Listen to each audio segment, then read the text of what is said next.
জলপাইয়ের সিজন শেষ হতে হতে আমি টক ঝাল মিষ্টি আচার বানিয়ে রাখবো। আর এই টক ঝাল মিষ্টি খেতে এতটাই টেস্ট হয়ে থাকে, অনেক সময় আমাদের কিন্তু ভালো লাগে না, একটু টক ঝাল মিষ্টি খেতে ইচ্ছে করে, তখন কিন্তু এই আচারটা বানিয়ে রাখলে আমরা ঘর থেকেই খুব সুন্দরভাবে খেয়ে নিতে পারি। এবার এর মধ্যে আমি কিছুটা মশলা অ্যাড করব। এইখানে আমি হলুদের গুঁড়া, মরিচের গুঁড়া, ধনিয়ার গুঁড়া আর স্বাদ মতো একটু লবণ আর হালকা পানি দিয়ে মশলাটাকে ভালোভাবে গুলিয়ে এই জলপাইয়ের মাঝে মাখিয়ে দিব। আর এই মাখানোটা খুব সুন্দরভাবে মাখিয়ে দিতে হবে, যাতে করে আমি যে ফালিগুলা করে নিয়েছি তার ভিতরে এই লবণ মশলাটা ঢুকে যায়।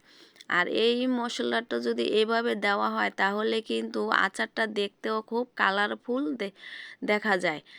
এইভাবে কোন কোন আপুরা আচার দিয়ে থাকেন আমাকে কিন্তু কমেন্টে জানিয়ে যাবেন। এটাকে আমি এখন রোদ্রে শুকাতে দিব। আধা বেলা শুকাতে দিলেই কিন্তু আমার হয়ে যাবে। মাখানোর পর দেখেন মাশাল্লাহ কালারটা কি সুন্দর হয়েছে। আর সরিষার তেল দিয়ে এবার আমি এটাকে পুরোভাবেই আচারটা তৈরি করে নিব। ধনিয়ার গুঁড়া, হলুদের গুঁড়া, মরিচের গুঁড়া আর স্বাদ মতো আরও একটু দিয়ে দিব। দিয়ে দেওয়ার পর দিয়ে দিব আমি এইখানে 1 কাপ চিনি। আর আপনাদের পছন্দ মতন চিনিটা দিয়ে দিবেন, যে যতখানি মিষ্টি পছন্দ করেন। তো এই যে আমার রোদে শুকানোর পর জলপাইয়ের কালারটা এরকম হয়েছে। বেশি কিন্তু শুকানো যাবে না, তাহলে আচারটা কিন্তু সফট হবে না, এটা হার্ড হয়ে যাবে। এবার আমি জলপাইটাকে দিয়ে খুব ভালোভাবে নাড়াচাড়া করে সামান্য সময় নিয়ে একটু সিদ্ধ করে নেব। আর সামান্য পরিমাণে লবণ আমি আরও একটু দিয়ে দিলাম, একটু কম হয়েছিল। কালারটা কিন্তু মাশাল্লাহ খুব সুন্দর হয়েছে। আমার কিন্তু আচারটাও সিদ্ধ হয়ে গেছে। এবার এর উপরে আমি কিছুটা পাঁচফোড়নের গুঁড়ো দিয়ে দিলাম। এটা আমার আগে থেকেই করা ছিল।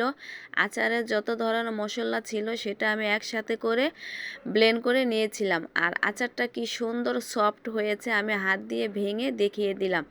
এইভাবে ভালি করে আস্ত জলপাই দিয়ে যদি টক মিষ্টি আচার দেন তাহলে খেতে কিন্তু ভীষণ ভালো লাগে আর মুখেও কিন্তু রুচি আসে।